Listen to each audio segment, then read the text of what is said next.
सरस्वती की जय। प्रेम से बोलो रिधि सीधी मैया की जय।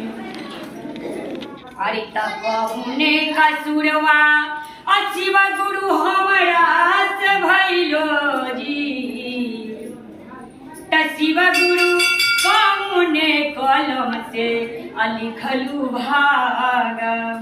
दुखवा हमरा अनइखे ओढ़ल जी। शिव गुरु कौने कलम से लिखली भाग। दुखवा हमरा नइखे ओढ़ल जी। दुखवा के मारले शिव गुरु मम्मी हबुर गइली जी।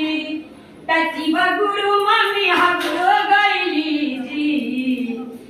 शिव गुरु मम्मी न चिन्ह अपन बेटिया।